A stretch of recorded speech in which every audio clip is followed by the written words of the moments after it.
غوث پاک جب رب کی طرف بڑھے شیطان کو دور کیا تو اللہ کی مدد آئی، ایک آسمانی ہاتھ میں مدار ہوا، دوبارہ آگ کا شعلہ بن کے آیا کہ جلا دوں گا، راکھ کر دوں گا، لیکن غوث پاک نے پڑھا اعوذ باللہ من الشیطان الرجیم۔ ہمیں ہمیشہ جب شیطان کا حملہ دیکھے تو اللہ سے پناہ مانگے، اللہ کی پناہ مانگے کہ اللہ شیطان کے شر سے مجھے اپنی پناہ دے۔ اعوذ باللہ من الشیطان الرجیم، ان کے ترجمے کو یاد کر لیجیے، اعوذ باللہ من الشیطان الرجیم، لا حول ولا قوت الا باللہ۔ کبھی دل دنیا کی طرف جائے، کبھی شیطانیت کی طرف جائے، ترنت لا حول ولا قوت الا باللہ، میں کہاں جا رہا ہوں۔ آپ یہ پڑھیں گے نا، جیسے ہی یہ آپ کا کام ہے، اللہ کی مدد ترنت آ جائے گی انشاءاللہ۔ تو کیا ہوا؟ ابلیس غائب ہو گیا، تیسری بار پھر آیا، مکر اور فریب کے نئے جال کے ساتھ آیا۔ اب یہ چیزیں میں اس لیے بتا رہا ہوں کہ ہم لوگ 5 وقت نماز پڑھ لیتے ہیں، اپنے آپ کو اولیاء اللہ سمجھ لیا۔ اللہ والوں کا تو یہ حال ہے کہ 5 وقت نماز، علوم جاہدی سارے حاصل کر لیے، اب علوم باطنی کی طرف آئے تو اس طریقے سے بلند مرتبے۔ ارے ہم ان چیزوں کو نہ کر پائے، لیکن غوث پاک کے صدقے ان کا ہمیں ذرہ اور قطرہ مل جائے تو ہماری زندگیاں کامیاب ہو جائیں گی، کیونکہ غوث پاک تو ولایت کے سرتاج ہیں، ولایت کے چمکتے ہوئے ستارے ہیں۔ آپ تو ولیوں کے امام ہیں، ان کے نقش قدم کی بس ہمیں خاک مل جائے تو زندگیاں کامیاب ہو جائیں۔ تو تیسری بار پھر ابلیس آتا ہے، آپ نے دیکھا کہ آپ سے دور پریشان حال، آفت زدہ، خائب و خاسر کی صورت بنائے بیٹھا ہوا رو رہا، اب رونے لگا۔ پہلی بار سڑا منہ بنا کے آیا تھا کہ عاجز ہو گیا ہوں، خدمت میں لے لیے، رو رہا ہے۔ آپ کی نظر پڑی تو ابلیس کہنے لگا کہ اب آپ مجھ کو کیا دیکھ رہے ہیں؟ اب تو میں قطعی آپ سے نا امید ہو گیا ہوں، کیا مجھے دیکھ رہے ہیں؟ غوث پاک نے جب اسے دیکھا کہ میں تو آپ سے نا امید ہو گیا ہوں۔ سرکار جیلانی رضی اللہ تعالیٰ عنہ پھر تعوذ کیا، دیکھیے شیطان کو دور ہے، پھر آپ نے تعوذ پڑھا، اعوذ باللہ من الشیطان الرجیم، پھر آپ نے تعوذ پڑھا، اور جیسے ہی آپ نے تعوذ پڑھا، سرکار جیلانی نے فرمایا کہ میں تجھ سے کسی حال میں مطمئن نہیں ہوں۔ سرکار جیلانی کی یہ ثابت قدمی دیکھ کر ابلیس نے شرک خفی کے بے شمار جال آپ کے سامنے بچھا دیے۔ ایک ہوتا ہے ایک شرک جو بظاہر بت پرستی کا ہوتا ہے، ایک شرک دوسرا ہوتا ہے جو باطنی شرک ہوتا ہے۔ اللہ کی ذات پہ تمہیں یقین نہ ہو، تم دنیا پہ زیادہ یقین کرو، اللہ کی رزاقیت پہ بھروسہ نہ کر کے دنیا والوں کو اپنا رازق سمجھ لو، تو یہ بھی تو ایک طریقے کا شرک خفی ہے۔ تو شرک خفی کے بہت سارے جال بچھا دیے شیطان نے، غوث پاک کے سامنے بھی جب بچھا دیے تو تمام جال کو آپ نے کاٹ دیا۔ اس کے بعد ابلیس نے مخلوق کی محبت اور دنیاوی رشتوں کے تعلقاتی جال بچھائے۔ اب جب اس پہ نہیں ہوا تو اب دنیاوی محبت کے جال بچھا دیے، تعلقات کے جال بچھا دیے، مگر فضل ربانی سے غوث پاک نے قطعی توجہ نہیں دی۔ آپ توجہ نہیں دی، نہ دنیا کی محبت کی طرف، نہ دنیا کی چیزوں کی طرف۔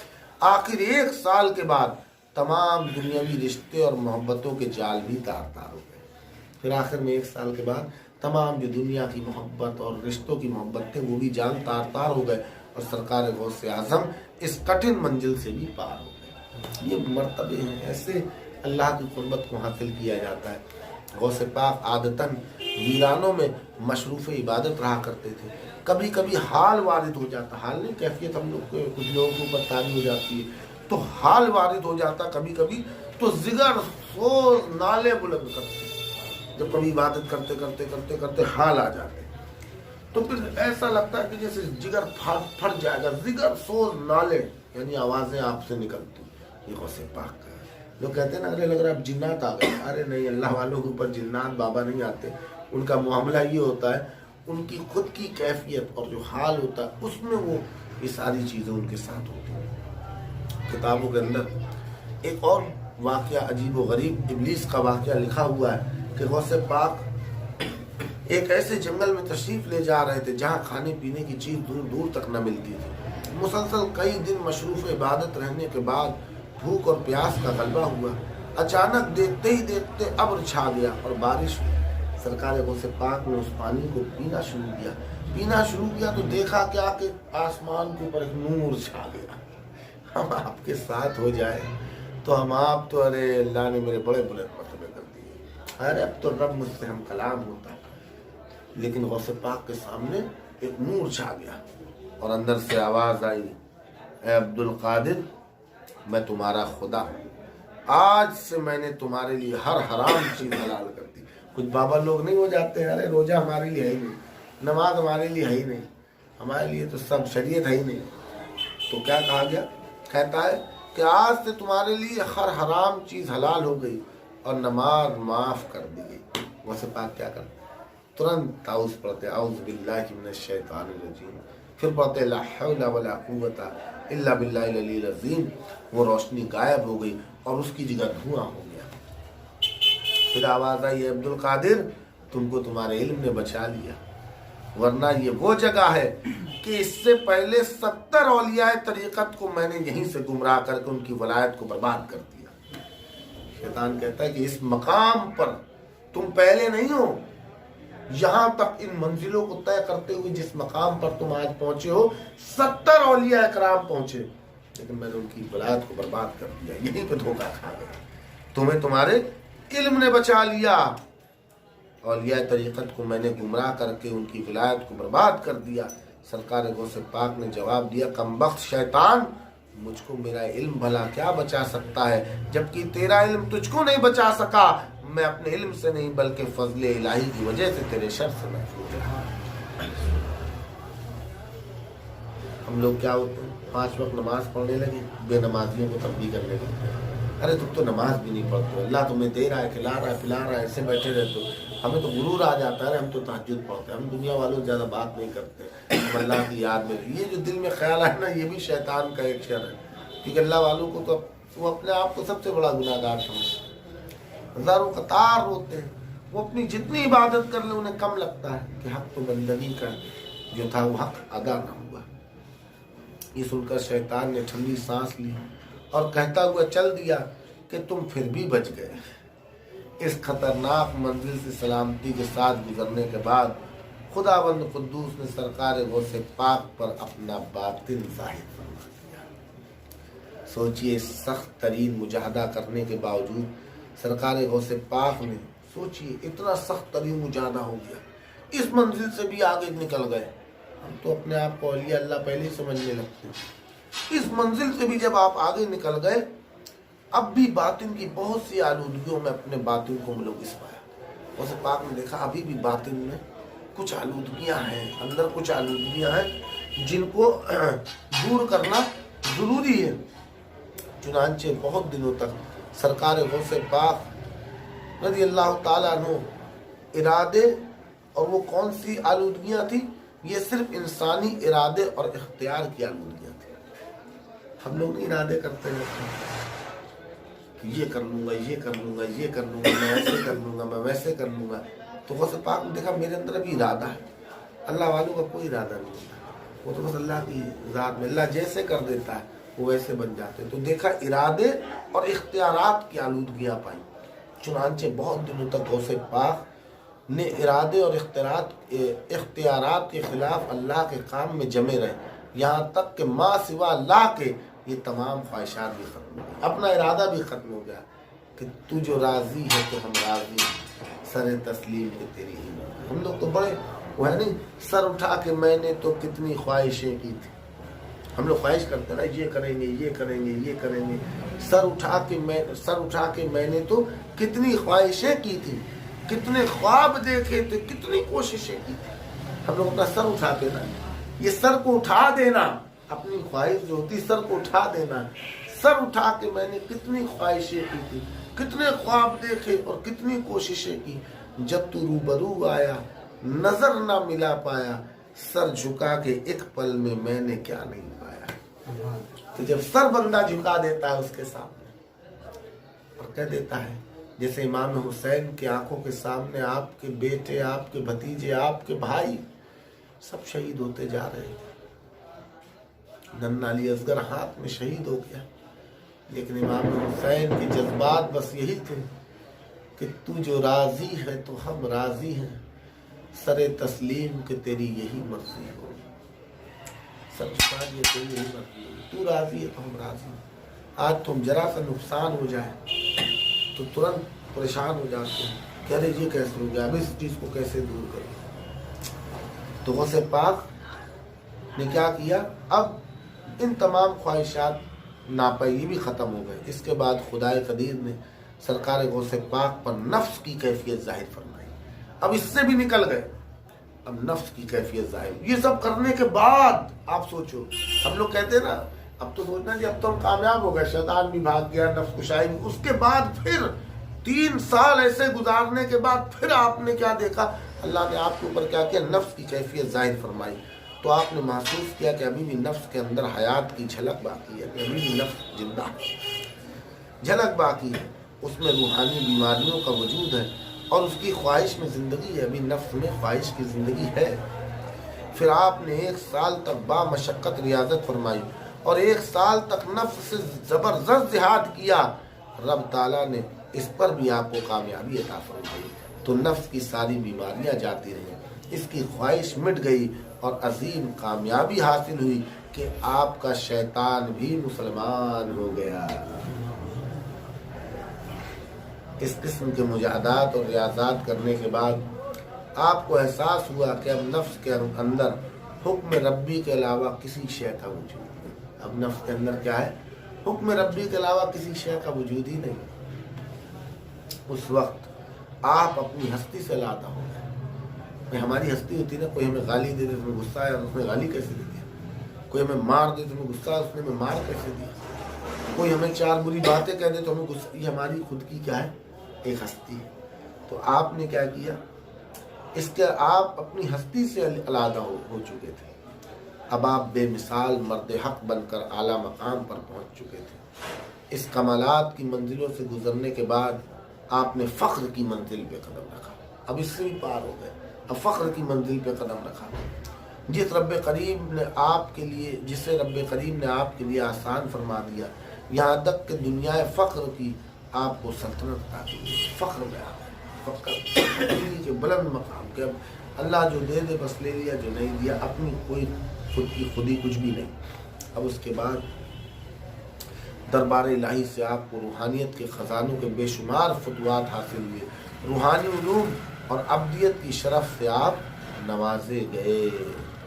اب اس کے بعد سرکار غوث پاک بلند و بالا مقام پر فائز ہونے کے بعد واپس بغداد شریف تشریف لائیں گے اور کس طریقے سے مخلوق کو آپ فیض پہنچائیں گے، انشاءاللہ اس کے بارے میں ہم کل سیکھیں گے۔ اللہ تعالیٰ ہمیں غوث پاک کی عبادت، ریاضت، مجاہدہ کے چند قطرے عطا فرما دیں۔